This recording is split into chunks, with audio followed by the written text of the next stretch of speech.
하나님이 주신 축복의 말씀, 소망의 말씀은 야고보서 1장 17절 말씀입니다. 오늘 우리에게 주신 말씀이 한 절이기 때문에 다 같이 한 목소리로 큰 소리로 같이 봉독합니다. 신약성경 370페이지가 됩니다. 야고보서 1장 1절로 17절 말씀 한 목소리로 같이 봉독합니다. 온갖 좋은 은사와 온전한 선물이 다 위로부터 빛들의 아버지께로부터 내려오나니 그는 변함도 없으시고 회전하는 그림자도 없으시니라. 아멘. 바람도 지나갔습니다. 제가 태풍 불 때 영동고속도로를 달리고 있었는데 갈 때는 비바람이 가득했는데 올 때는 하늘에 어두운 하늘에 하늘이 쫙 개이고 별빛이 가득한 하늘을 또 하나님이 보여주셨습니다. 갈 때와 올 때가 이렇습니다. 성도의 인생도 그럴 줄 믿습니다. 구름이 걷히고 고난, 환난, 또 역경, 슬픔 그 모든 것들이 다 걷어지고 파란 하늘에, 푸른 하늘에, 개인 하늘에 영롱한 별빛처럼 그런 하나님의 은혜가 우리 가운데 함께 하십니다. 조조는 우리가 잘 알죠. 조조. 제가 한 몇 번 말씀을 드린 것 같은데 조조는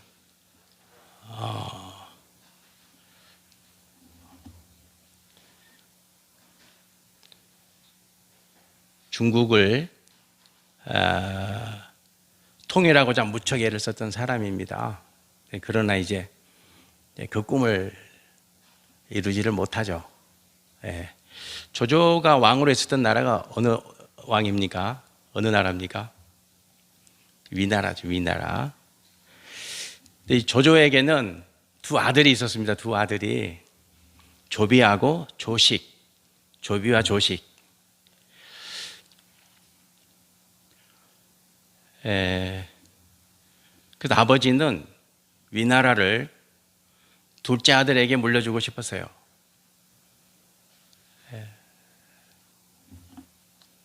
조비는 성급하고 성질이 급하고 또 탐욕이 심했기 때문에 큰아들이었지만 아버지가 생각할 때 나라를 이끌 만한 그런 인물이 아니라고 판단을 했겠죠. 당연히. 그러니까 이제 부자의 정의라면 당연히 아들을 왕으로 세워야 되는 큰아들을, 그러나 나라를 생각하고 백성들을 생각하면 그게 안 되는 거죠. 그게 또 그 당시 리더의 고민입니다. 그런데 이 천하의 조조도 갈등하다가 그냥 죽어요. 어느 날 갑자기 죽습니다. 그리고는 큰아들이 이제 왕이 되죠. 조비가 왕이 돼가지고 동생 조식이 항상 마음에 걸리는 거예요. 아버지가 사랑했던 아들이고 또 언제든지 역성혁명을 일으킬 수 있는 그런 가능성이 있는 동생으로 생각하고 있었기 때문에 이 마음이 온전치 못하면 항상 생각도 불안하죠. 생각도 어긋나고. 그래서 이제 어느 날 조식을 반란 역성혁명 주동자로 모함을 해서 그를 동생을 죽이고자 합니다. 조식을 무릎을 꿇리고서는 이렇게 말합니다.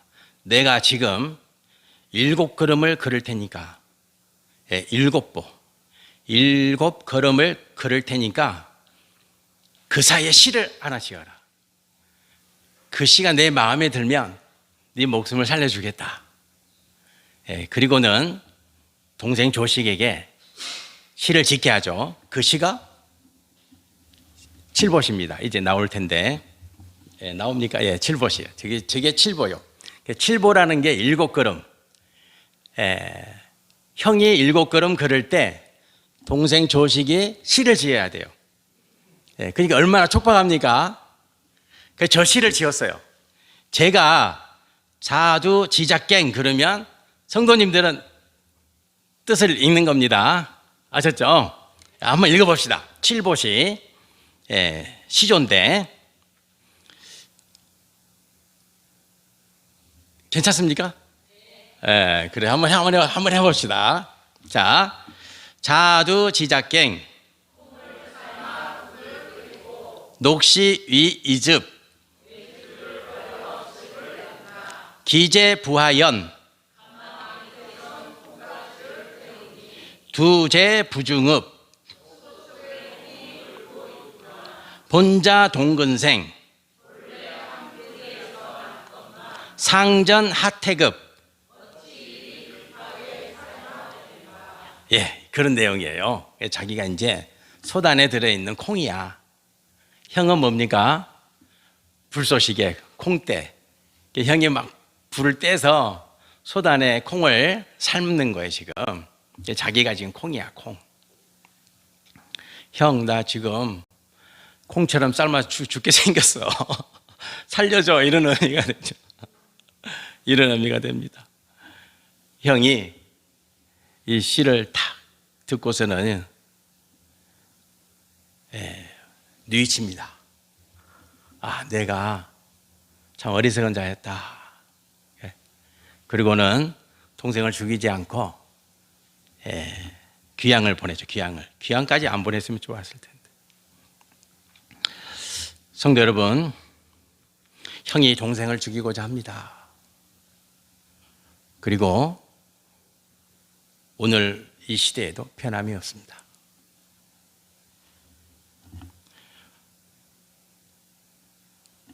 왕의 자리에 올라 있음에도 불구하고 동생이 혹시 반란을 일으켜서 자기를 해하지 아니할까 불안, 근심, 초조, 그래서 동생을 죽이고자 하는 그것이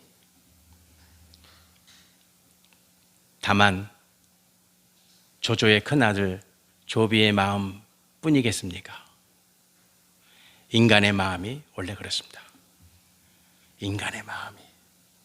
그래서 오늘날 행해지는 정치를 봐도 세상 사례를 봐도 이해가 되는 것이죠. 이해가 안 됩니까? 저는 이해가 됩니다. 인간이 그러하기 때문입니다. 인간이 그렇습니다. 인간이라는 존재 자체가 그렇습니다. 인생은 그래서 그림자가 있다는 것입니다. 인생은 그림자가 있는 존재입니다. 그림자가 있습니다. 한계가 있죠. 한계가 있습니다. 그림자가 없는 인생은 없습니다. 인생이라면 다 그림자가 있습니다. 그러나 하나님은 그림자가 없습니다. 우리 하나님은 그림자가 없다. 회전하는 그림자가 없다. 해가 하늘에 떠서 동에서 서로 쫙 지나가잖아요.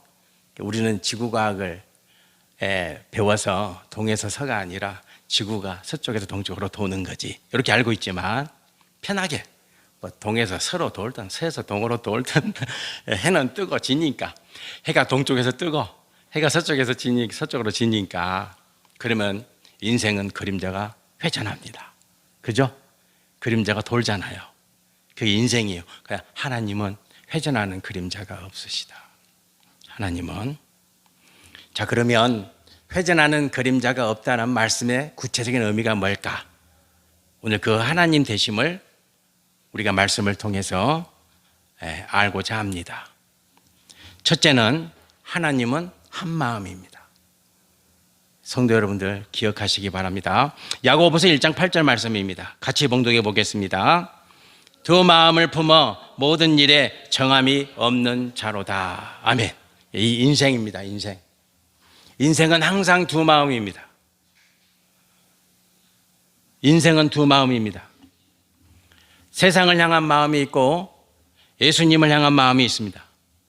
교회에 나오면 우리는 당연히 우리의 마음이 주님을 향합니다.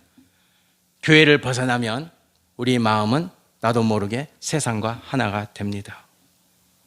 그래서 주님은 말씀하십니다. 정함이 없다. 성도 여러분, 성도는 정함이 있어야 합니다. 정함이 있어야 됩니다.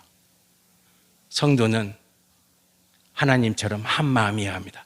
우리는 솔로몬을 잘 알고 있습니다. 솔로몬, 하나님이 기뻐했던 자, 하나님의 성전, 예루살렘 성전을 처음으로 지었던 자.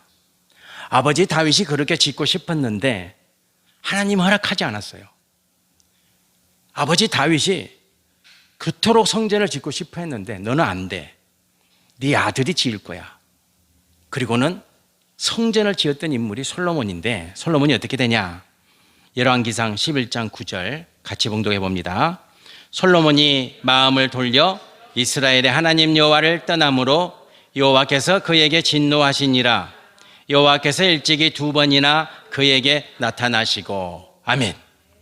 솔로몬이 마음을 돌렸습니다. 여기서 마음을 돌렸다는 것은 하나님을 향한 마음이 이제 다른 곳으로 마음이 돌려졌다는 겁니다. 누구에게 돌려졌다고요? 이방 여인들에게. 이방 여인들에게. 성도 여러분들, 솔로몬의 마음이 돌려집니다. 솔로몬의 마음이 7년 6개월 동안 성전을 지었던 그 솔로몬의 마음이 어느 날 돌려집니다. 이제 하나님을 안 봅니다. 하나님만 바라보았던 그의 마음이, 하나님만 바라보았던 그의 눈이 이제 이방 여인들을 향합니다. 그래서 어떻게 됩니까? 이스라엘이 쪼개집니다. 남유다와 북이스라엘로 쪼개집니다. 그리고 어떤 일이 일어납니까? 성전이 우상으로 가득 채워집니다. 이방 여인들이 섬겼던 그 우상을 이제 성전에서 모시는 그런 일이 생겨나는 것이죠. 하나님의 마음은 어떤 마음일까? 하나님을. 그렇다면 하나님의 마음은 어떤 마음일까? 요한복음 3장 16절 17절 같이 봉독해 봅니다. 하나님이 세상을 이처럼 사랑하사 독생자를 주셨으니 이는 그를 믿는 자마다 멸망하지 않고 영생을 얻게 하려 하심이라. 하나님이 그 아들을 세상에 보내신 것은 세상을 심판하려 하심이 아니요 그로 말미암아 세상이 구원을 받게 하려 하심이라. 아멘. 하나님의 마음은 오직 한 가지입니다. 그 마음은 뭡니까? 세상을 구원하시고자 하시는 마음입니다. 그 마음은 지금도 변함이 없습니다.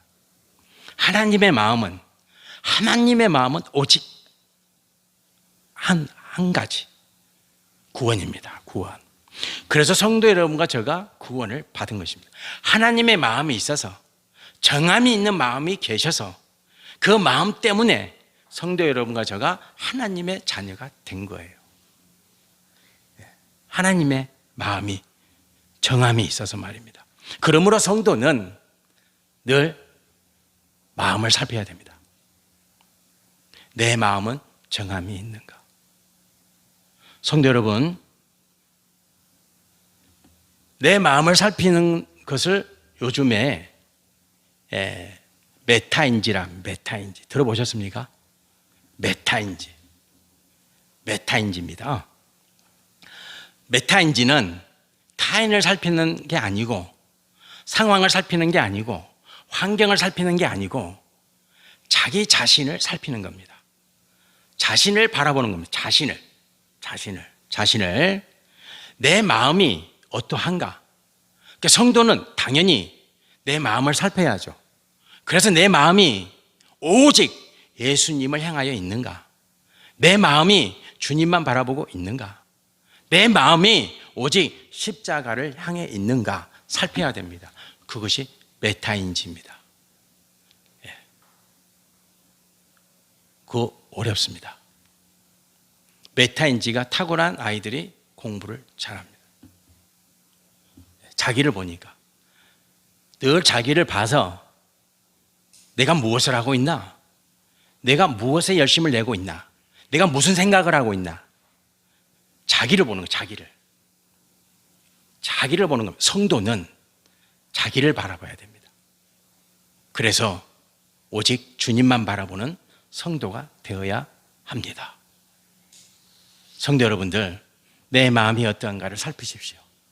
늘 의식적으로 내 마음이 주님을 향해 있는가, 내 마음이 주님만 바라보고 있는가 살피시기 바랍니다. 근데 그리할 때 우리의 마음이 정함이 있는 마음이 됩니다. 정함이 있습니다.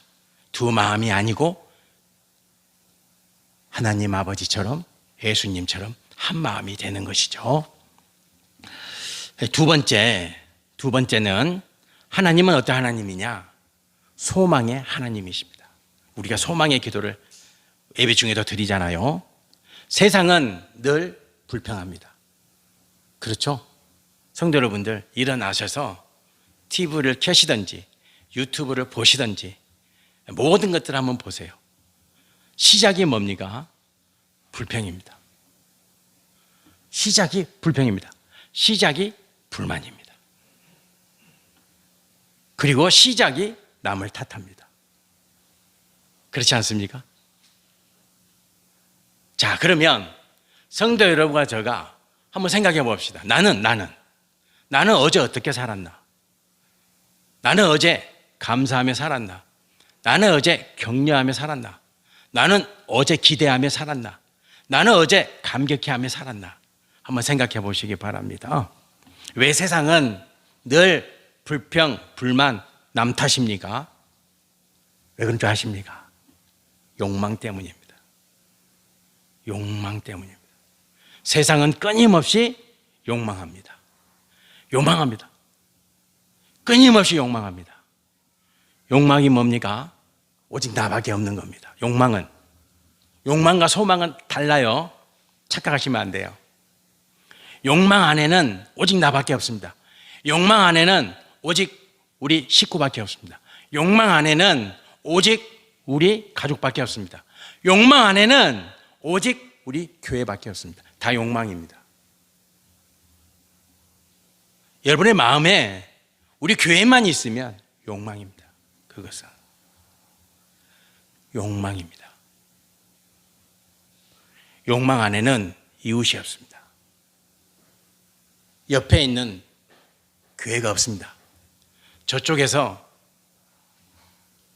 힘들고 어렵게 목회하는 작은 교회들이 없습니다. 욕망 안에는. 세상은 온통 욕망 덩어리입니다.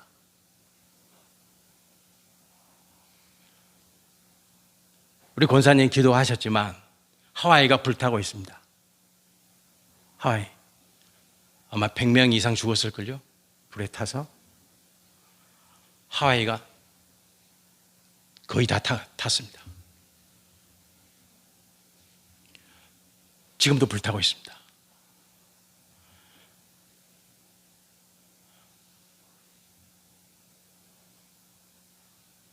왜 그런 불이 타야 됩니까?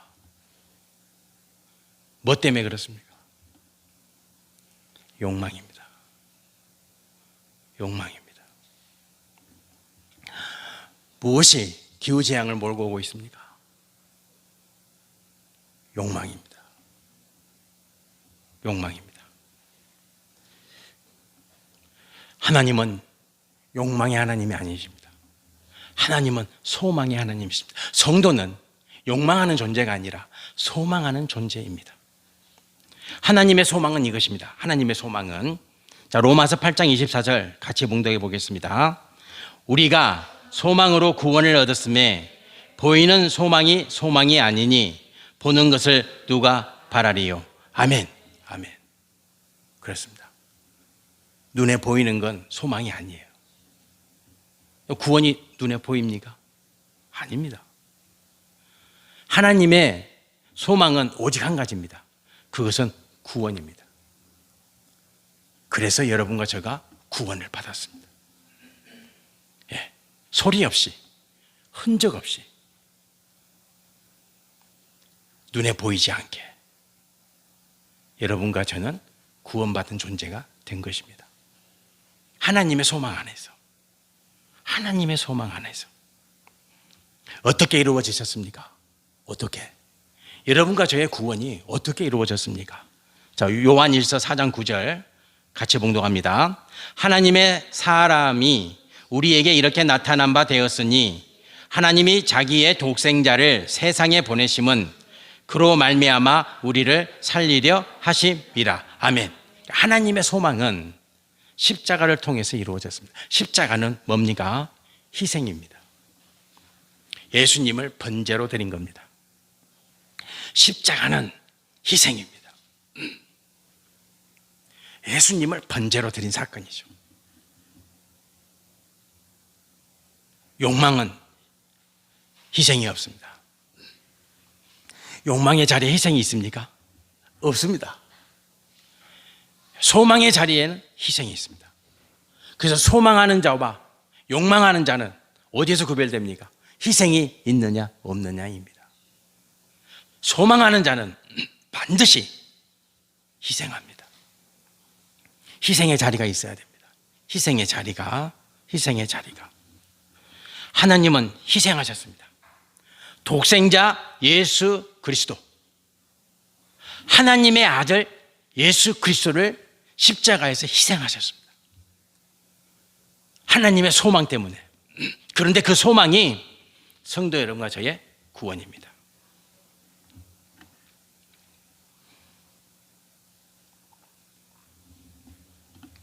아까 찬양을 너무 크게 해가지고. 그렇다면 성도 여러분들, 구체적으로 성도 여러분과 저의 소망은 당연히 뭐가 되어야 됩니까? 하나님의 바람이 되어야 됩니다. 하나님의 바람이. 그래서 사도 바울은 이렇게 고백합니다. 사도 바울은. 자, 빌립보서 1장 21절 같이 봉독해 봅니다. 이는 내게 사는 것이 그리스도니 죽는 것도 유익함이라. 여기 학생들도 있기 때문에 영어로 해보겠습니다. 영어로 해보겠습니다. For to me to live is Christ and to die is gained. 다 잘하시네. 성도 여러분들, 사도 바울은 소망이 있습니다. 그것은 하나님의 바람을 이루는 건데, 그 바람을 이루기 위해서 뭣도 좋다요? 나 죽어도 괜찮아. 죽습니다. 하나님의 바람을 위해서는 나 죽어도 좋아. 그래서 죽습니다. 도끼에 목이 잘려서 죽습니다. 예수 그리스도를 전하다가 순교합니다. 죽습니다. 기꺼이 죽습니다. 기꺼이. 주저하지 않습니다. 두려움 없습니다. 기꺼이 목을 내놓습니다. 죽어도 좋아. 왜? 그 죽음을 통해서 하나님의 바람이 이루어진다면. 멋지지 않습니까? 이것이 그리스도인입니다. 이것이 어때요? 소망입니다. 소망은 이런 겁니다. 하나님의 바람이 이루어지는 것. 하나님의 바람을 위해서는 나 죽어도 괜찮아. 나 죽어도 돼. 이렇게 고백을 합니다. 멋지지 않습니까? 성도 여러분, 소망 가운데 사시길 바랍니다. 우리도 고백합시다. 사도 바울처럼. 이제 내가 사는 건 내가 사는 게 아니라 내 안에 예수 그리스도가 사신 것이니 나 죽어도 좋아. 그런 바람으로, 소망으로 삽시다. 이제 마지막으로, 그림자 없으신 하나님은 어떤 하나님입니까? 동행하시는 하나님. 작은 딸이 꿈을 꿨다고 합니다. 작은 딸이 아빠 꿈을 꿨대. 아빠가 심장마비로 죽는 꿈을 꿨대. 그래서 꿈속에서 또 꿈을 꾼 거야. 아빠가 꿈속에 나타났대. 그 꿈속에서 또 꿈을 꿔가지고 꿈속에 나타났대. 그러면서 자기에게 장례를 네가 다 치르면 좋겠다. 이렇게 유언을 남겼다는 거예요. 그래가지고 저한테 말합니다. 아빠 지금 죽으면 안 돼. 내가 지금 해야 될 게 많은데 아빠 지금 죽으면 내가 해야 될 걸 못해. 그래서 약속하래, 약속. 다음 주에 건강검진 받으러 꼭 간다고 약속했습니다. 그래서 건강검진 받으러 가야 됩니다. 심장 검사를 하러 갑니다. 성도 여러분들, 인간은요 한계가 있습니다. 여러분들 자녀와 항상 동행해 줄 수 있습니까? 안 됩니다. 그림자 있는 인간은요 안 됩니다. 지금 여러분들 자녀가 어디에 있습니까? 저기 있죠, 멀리 먼 곳에 있죠, 그죠? 여기 자녀분들이 있는 부모도 계시겠지만 대부분 부모님들은 다 떨어져 있죠. 그림자 있는 인간은 그렇습니다. 환경도 한계가 있죠. 상황도 형편도 다 그렇습니다. 다 그렇습니다.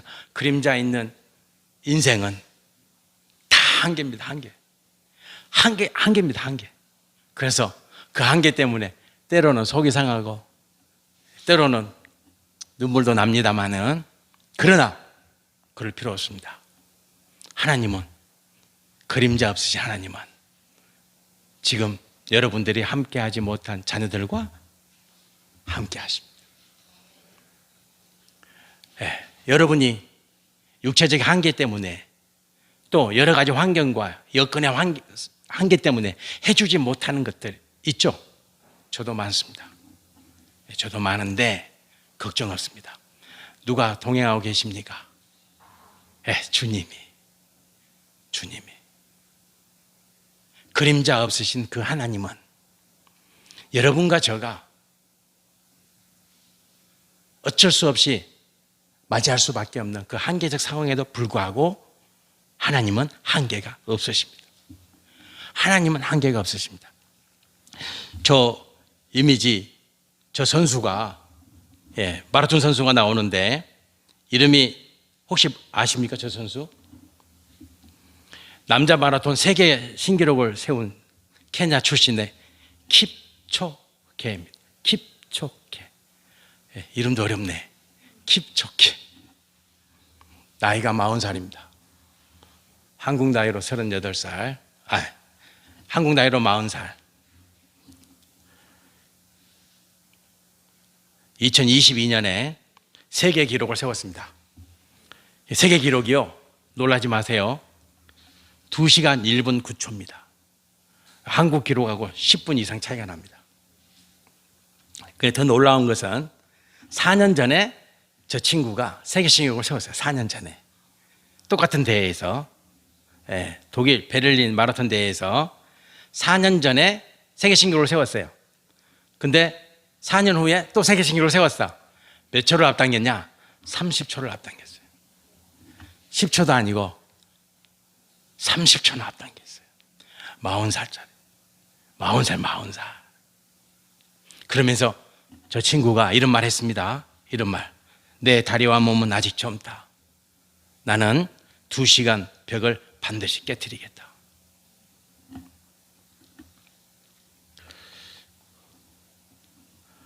그렇죠. 인간이 아무리 열심히 달린들 1시간 안에 들어오겠습니까? 42.195 마라톤을 1시간 안에 들어오겠습니까? 그건 불가능하겠죠.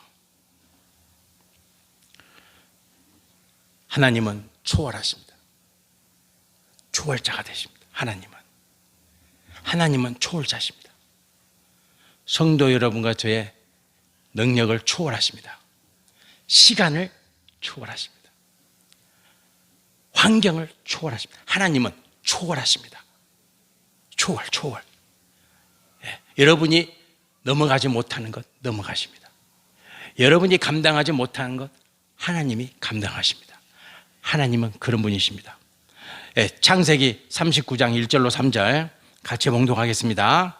요셉에 이끌려 애굽에 내려가매 바로의 신하 친위 대장 애굽 사람 보디발이 그를 그리로 데려간 이스마엘의 사람의 손에서 요셉을 산이라.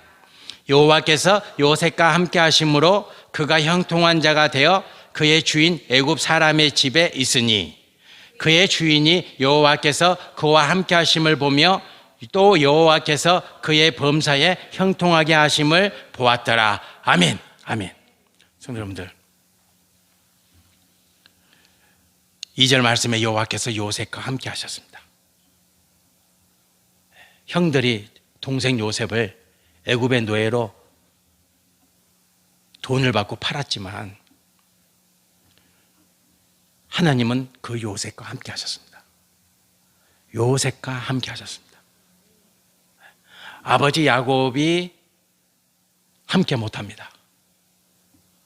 아버지 야곱은 함께 못합니다. 그래서 아버지 야곱은 요셉이 죽은 줄만 알고 있었습니다. 함께 못합니다. 부모인 야곱은 함께 못합니다. 그러나 누가 함께 하십니까? 여호와께서. 여러분도 마찬가지입니다. 여러분의 자녀들과 하나님이 함께 하십니다. 하나님이 지금 이 순간에도. 여러분은 못합니다. 여러분은 할 수 없습니다. 왜? 그림자가 있기 때문에. 여러분은 피조물입니다. 저도 피조물입니다. 그러나 그림자 없으신 하나님은 하십니다. 그는 창조주 되시기 때문입니다. 자, 이제 말씀을 마무리하겠습니다. 다윗은 이렇게 고백합니다. 사무엘하 7장 9절 우리 함께 봉독합니다. 네가 가는 모든 곳에서 내가 너와 함께 있어 내 모든 원수를 네 앞에서 멸하였은즉 땅에서 위대한 자들의 이름같이 내 이름을 위대하게 만들어 주리라. 아멘. 아멘. 아멘. 이것은, 이 말씀은 다윗이 체험한 겁니다. 다윗이 체험한 하나님의 은혜를 기록해 놓은 거예요. 다윗이 체험한 하나님은 뭐냐? 네가 가는 모든 곳에서 너와 함께한다. 이것이 다윗이 체험한 하나님입니다. 어디를 가든지 어떤 상황에 처해든지 다윗은 고백합니다. 하나님이 나와 함께 하신다. 성도 여러분들, 고백하십시오. 누가 함께 합니까? 하나님. 목사가 함께 하는 거 아니에요. 착각하시면 안 돼요. 목사는 함께 못해요. 누가 함께 하십니까? 하나님. 오직 주님이. 오직 주님만이 성도 여러분과 함께 하십니다. 자, 시편 113편 2절. 예. 다윗의 고백입니다. 그리고 다짐입니다. 우리 같이 큰 목소리로 봉독하고 기도드리겠습니다. 이제부터 영원까지 여호와 이름을 찬송할지로다. 아멘.